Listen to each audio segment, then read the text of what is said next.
Mes chers frères et sœurs, paix et bien dans le nom de notre Seigneur Jésus-Christ, en ce jour où l'Église a fait Saint Matthieu, apôtre du Seigneur, une seule chose je nous propose pour notre méditation.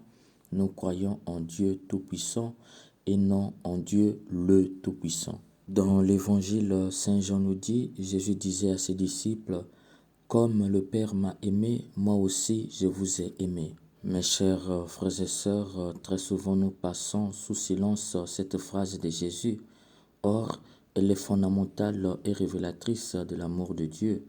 Tout le reste de l'Évangile trouve son sens et sa compréhension dans cette phrase. Comme le Père m'a aimé, moi aussi je vous ai aimé. En effet, dans cette phrase, il y a un adverbe de comparaison comme. Cet adverbe de comparaison comme est fondateur de l'amour divin car il rend l'amour conséquentiel. Faisons un détour en grec pour mieux comprendre. En grec, Saint Jean a écrit katos egapesen meo pater kalo umas egapesen. Katos, c'est ce que le français a traduit par comme, ce qui a donné en français comme le Père m'a aimé, moi aussi je vous ai aimé. Or, katos au sens propre du terme veut dire conformément à, ce qui renvoie à, ce qui est identique à, du moins ce qui est même chose et par extension ce qui est conforme ou en conformité. Il est impératif que nous le comprenions car tout le discours de Jésus sur l'amour se comprend à travers cet adverbe de comparaison katos. En d'autres termes, tout est dans la compréhension de cet adverbe de comparaison katos. C'est pourquoi la phrase « Comme le Père m'a aimé, moi aussi je vous ai aimé », lorsqu'on la prend dans son sens grec, elle donne ceci « De la même façon que le Père m'a aimé, moi aussi je vous ai aimé ». Nous voyons par là que Saint Jean rend identique l'amour du Père pour Jésus et l'amour de Jésus pour les disciples.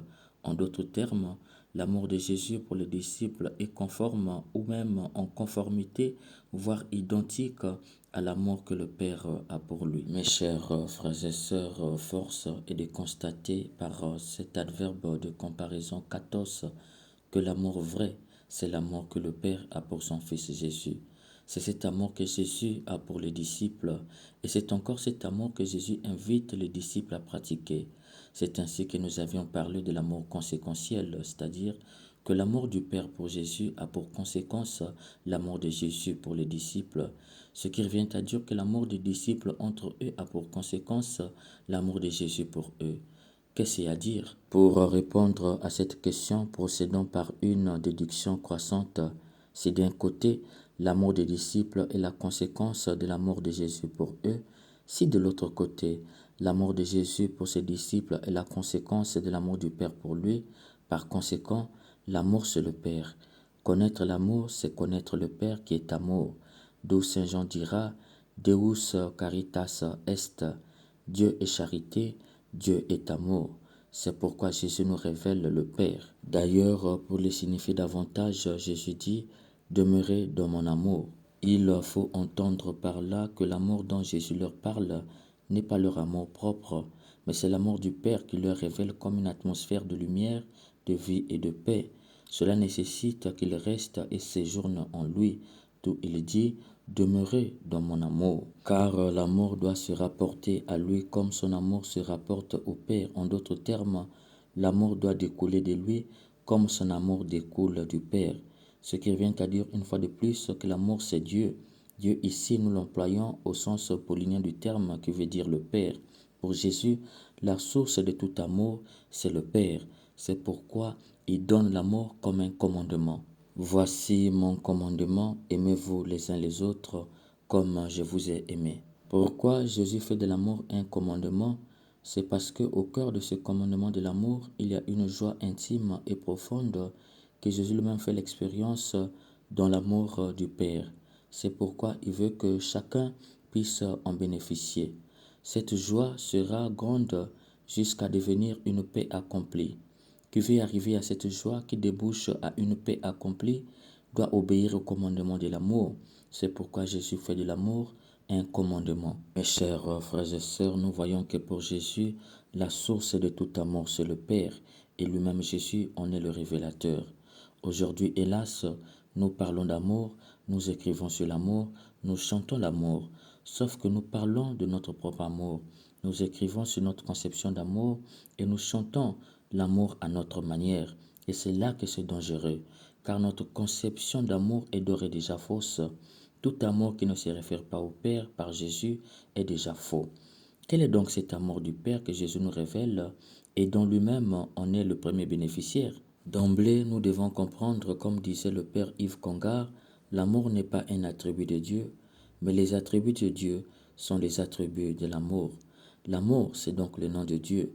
L'amour, c'est l'autre nom de Dieu. Si nous disons Dieu est tout-puissant, Dieu est infini, Dieu est beau, Dieu est sage, Dieu est bon, c'est parce qu'il est amour. C'est pourquoi l'amour n'est pas un attribut de Dieu, mais les attributs de Dieu sont les attributs de l'amour.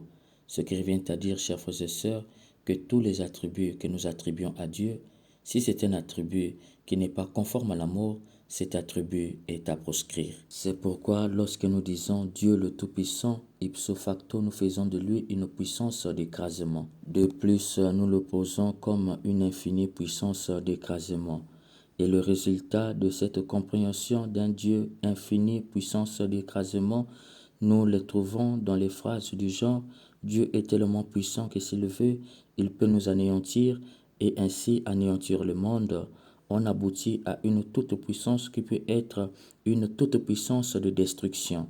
Dieu serait donc un destructeur. C'est pourquoi cet attribut, Dieu le Tout-Puissant, est un attribut abominable qui véhicule un message faux sur Dieu, qui révèle que nous n'avions pas encore compris ce que veut dire l'amour de Dieu. C'est pourquoi nous prions pour que Dieu détruise nos ennemis, nous prions pour que Dieu fasse du mal à X ou à Y.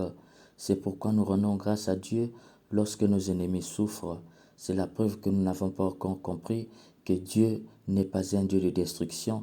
En lui, il n'y a pas une puissance de destruction. Or, Dieu, le Dieu que Jésus-Christ est venu nous révéler, n'est pas le Dieu le Tout-Puissant, mais il est le Dieu Tout-Puissant. Il n'y a pas d'autre puissance en lui que la puissance de l'amour. C'est un amour tout-puissant. Un amour tout-puissant, c'est l'amour qui va jusqu'au bout de lui-même. Mes chers frères et sœurs, qu'est-ce qu'un amour qui va jusqu'au bout de lui-même? Un amour qui va jusqu'au bout de lui-même s'exprime à travers deux mots, la mort et le pardon. D'abord la mort. Il n'est pas de plus grand amour que de mourir pour ce qu'on aime, nous a dit Jésus dans l'Évangile.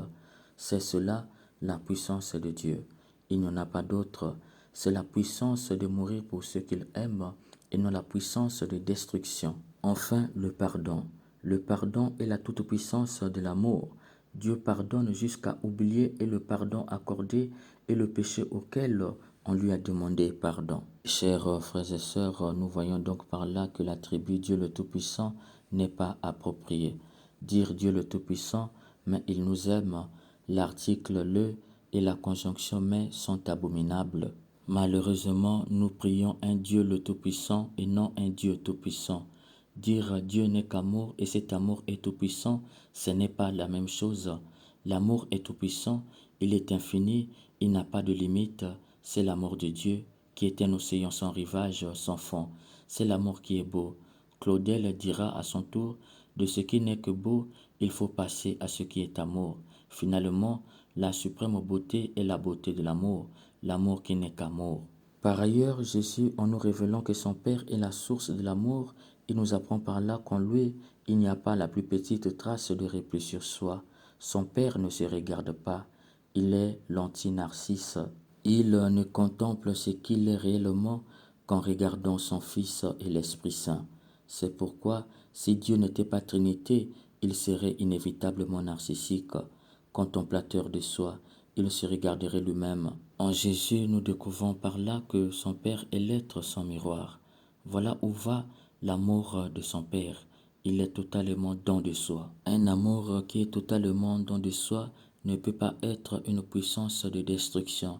C'est pourquoi l'attribut Dieu le Tout-Puissant est un attribut abominable. Ainsi donc, qui prie un Dieu le Tout-Puissant est dans l'abomination. Qui enseigne un Dieu le Tout-Puissant, c'est-à-dire un Dieu qui écrase les ennemis, enseigne l'abomination. Toi qui fais des prières, retour à l'envoyeur, toi qui pries pour la mort de tes ennemis, toi qui pries pour la destruction des gens qui sont dans des sectes ésotériques, sache que tu es dans l'abomination. Tu ne pries pas le Dieu de Jésus-Christ. Tu pries un Dieu que tu t'es fabriqué toi-même, un Dieu le Tout-Puissant, mais qui n'est pas le Dieu Tout-Puissant. As-tu déjà oublié que Caïn, après avoir tué Abel, avait demandé la protection de Dieu et Dieu le lui avait accordé?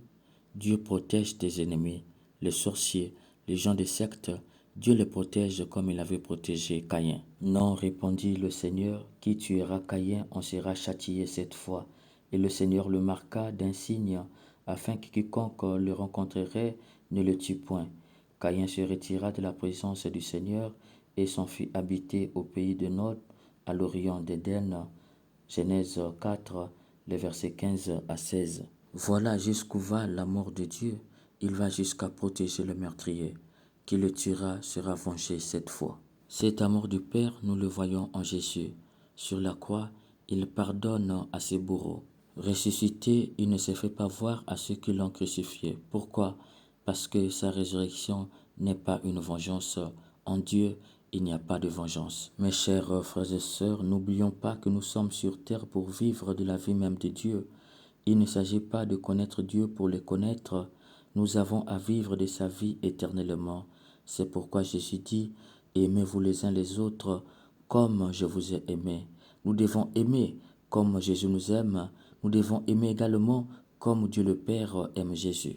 Pour ce faire, nous devons arriver à cette purité absolue de l'amour qui n'est que don de soi et pardon. Si notre amour est don de soi et pardon, il est donc un amour vécu en plénitude tel qu'il est en Dieu. C'est pourquoi nous devons nous efforcer à imiter l'amour de Jésus qui est don de soi et pardon.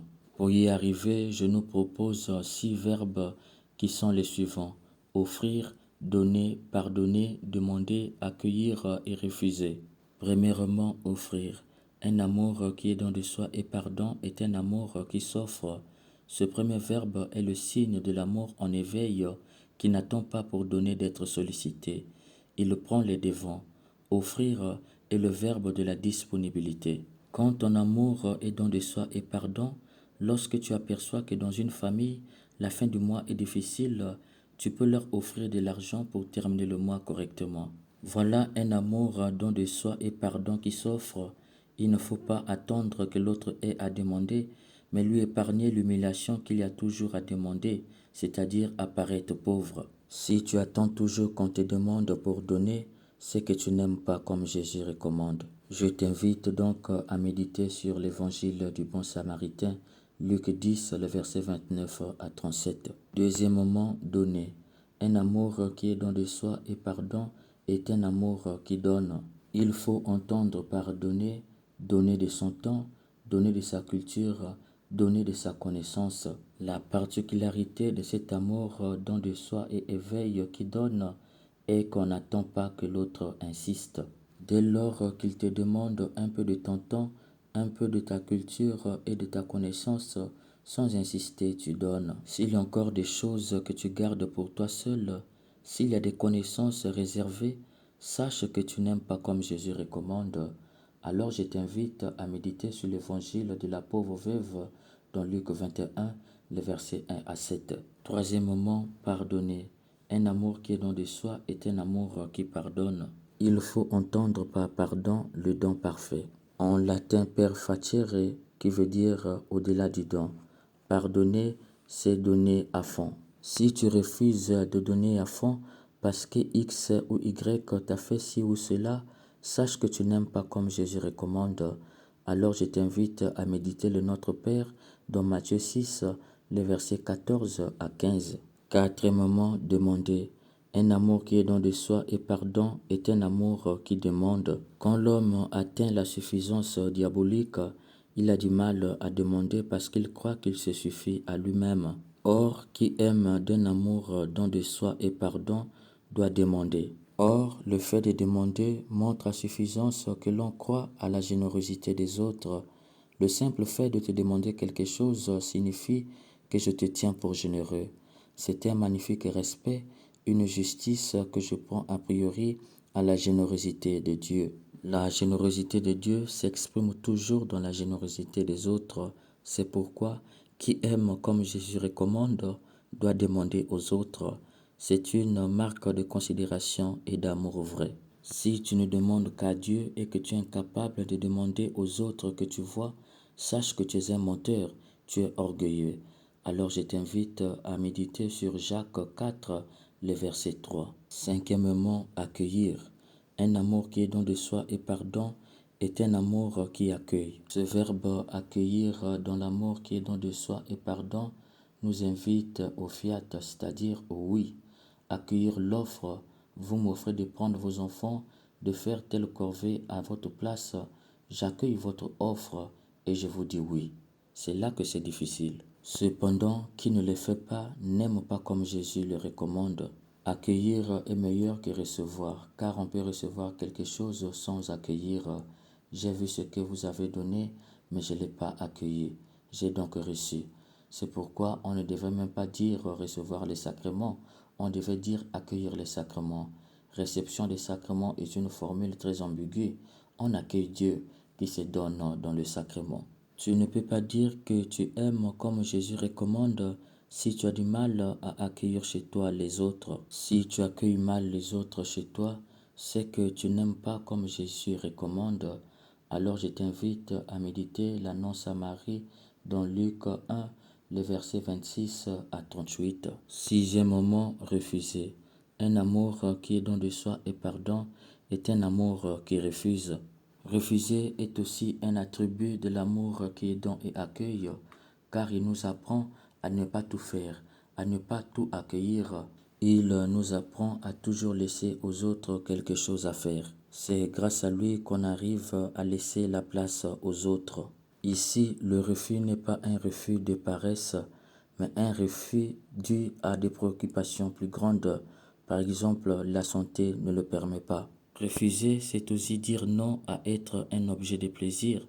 C'est refuser d'être une bête de somme. Si tu ne sais pas refuser, et si ton refus n'est qu'un refus de paresse, alors sache que tu n'aimes pas comme Jésus le recommande.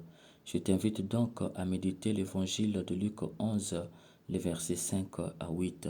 Cher bien-aimé, si tu aimes comme Jésus le recommande, par contre ces verbes ne se conjuguent pas dans ta façon d'aimer, sache que tu n'aimes pas comme Jésus. Tu aimes peut-être, mais selon tes propres critères ou à la façon que le monde enseigne, avec les coachs, le développement personnel, les influenceurs ou comme les musiciens le chantent. Mais tu n'aimes pas comme Jésus le commande et comme Dieu le Père aime son Fils Jésus. Malheureusement, qui n'aime pas comme Jésus le commande menace son ciel. Que Saint Matthias nous obtienne de Jésus la grâce d'aimer comme lui. Amen. L'amour de Dieu de loin surpasse ce qu'on peut dire. Un cœur humain, il est plus grand que les espaces, même